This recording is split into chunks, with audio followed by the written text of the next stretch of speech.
നിങ്ങളുടെ ഫേവറേറ്റ് സീരിയലുകൾ ടിവിയിൽ വരുന്നതിന് മുൻപേ സൺ നെക്സ്റ്റ് ആപ്പിൽ കാണാം. ഇനി എല്ലാവർക്കും മുൻപേ കാണൂ.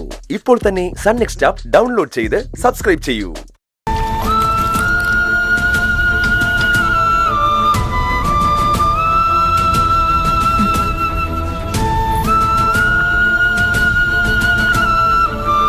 പ്രണവേ,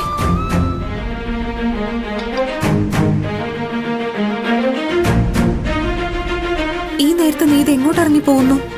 ഞാൻ എങ്ങോട്ടെങ്കിലും പോണോങ്കി ഇനി നിങ്ങളുടെ പെർമിഷൻ വാങ്ങിക്കണമെന്നുണ്ടോ? കെട്ടിയോ മുറിയും തന്നെ കൊല്ലാൻ നോക്കി, അത് നടക്കാത്തോണ്ട് ഭാര്യ വഴക്കിനിറങ്ങി തിരിച്ചിരിക്കുവാന്നോ? എന്തിനാ പ്രണവേ ഇങ്ങനൊക്കെ സംസാരിക്കുന്നത്? ഗൗതം കൊല്ലാൻ വന്നു എന്നൊക്കെ പറയുമ്പോ നീ തന്നെ ഒന്ന് ആലോചിച്ച് നോക്കണം, അതിലെന്തെങ്കിലും നേര് കാണുമോന്ന്. ഓഫീസിൽ വെച്ച് നിന്നോട് അങ്ങനെയൊക്കെ പെരുമാറിയതിൽ ഗൗതമിന് വിഷമമുണ്ട്. അത് തെറ്റായി പോയെന്ന് ഗൗതമിന് മനസ്സിലായി. അതിന് നിന്നോട് ക്ഷമ പറയാനും നിന്റെ ഇഷ്ടം പോലെ തനിച്ച് ബിസിനസ് തുടങ്ങിക്കോളൂ എന്ന് പറയാനും വേണ്ടിയാ ഗൗതം മുറിയിലേക്ക് വന്നത്. ഞാൻ തനിച്ച് ബിസിനസ് തുടങ്ങണോ വേണ്ടയോ എന്ന് ഞാനങ്ങ് തീരുമാനിച്ചാൽ മാത്രം മതി. അതിന് നിങ്ങളുടെയോ നിങ്ങളുടെ കെട്ടിയോന്റെയോ സമ്മതത്തിന്റെ ആശീർവാദത്തിന്റെ ആവശ്യമൊന്നുമില്ല. അല്ല, എന്തുപറ്റിപ്പോഴും കോംപ്രമൈസിന്റെ വഴിയൊക്കെ? ഞാനൊരു തീരുമാനം എടുത്തു കഴിഞ്ഞാൽ അത് നടത്തുമെന്നും അത് തടയാനുള്ള ത്രാണിയൊന്നും മിസ്റ്റർ ഗൗതമിന് ഇല്ല എന്നും ചർച്ച ചെയ്തപ്പോ ബോധ്യായി കാണും രണ്ടുപേർക്കും.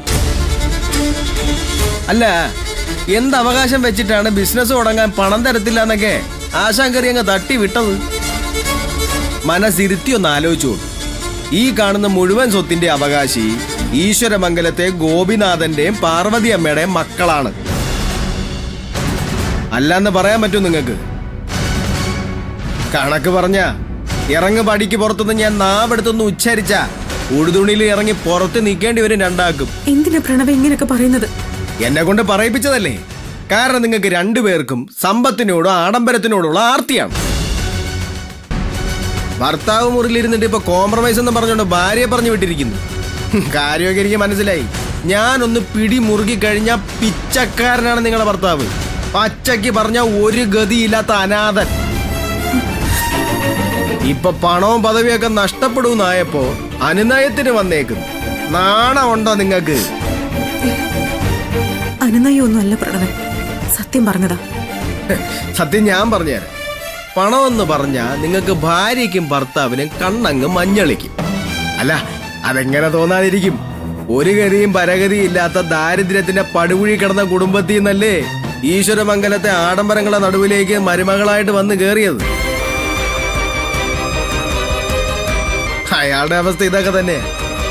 ഏതോ ഒരു അനാഥാലയത്തിൽ കിടന്ന് അനാഥനായിട്ട് തന്നെ ഒടുങ്ങേണ്ട ഒരു ജന്മത്തിന് ഈശ്വരമംഗലം ഗ്രൂപ്പ് ഓഫ് കമ്പനീസിന്റെ ചെയർമാൻ കസേരയിലല്ലേ ഇരിക്കാനുള്ള ഭാഗ്യം ഉണ്ടായത്.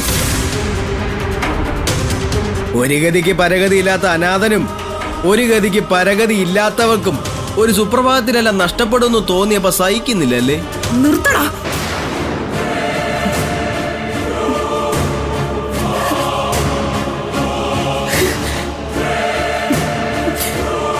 എന്നെ കുറിച്ച് നീ എന്തും പറഞ്ഞു.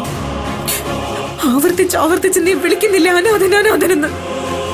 അത് വേണ്ട, സഹിക്കാൻ പറ്റില്ലടാ എനിക്ക്. നിങ്ങളെന്നെ തല്ലാൻ കൈ ഓങ്ങിയല്ലേ? കാണിച്ചു തരാ ഞാൻ.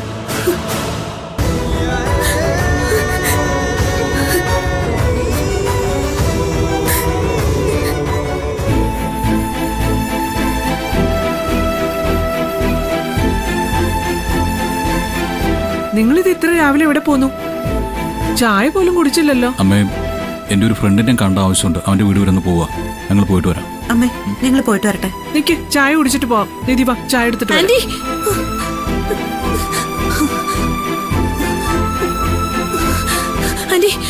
ആന്റി, പ്രണവ് നാട് വിട്ടുപോയി.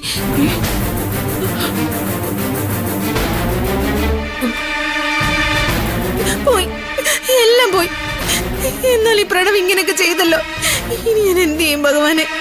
ശിവാനി, നീ കിടത്ത് ബഹളം വെക്കാതെ കാര്യം എന്താന്ന് വെച്ചാ പറ. പ്രണവ് എങ്ങോട്ട് പോയിന്നാ നീ പറയുന്നത്? എന്നാലും എനിക്കിനി ആരുമില്ലാതായി പോയല്ലോ. ഇനി ഞാൻ എങ്ങോട്ട് പോവും എന്റെ ഈശ്വര? ശിവാനി, കരയാതെ കാര്യം എന്താണെന്ന് വെച്ചാ പറയേ. ഇവരുടെ രണ്ടുപേരുടെ പീഡനം സഹിക്കാൻ വയ്യാതെ പ്രണവ് എങ്ങോട്ടൊന്നില്ലാതെ ഈ വീട് വിട്ട് ഇറങ്ങിപ്പോയി.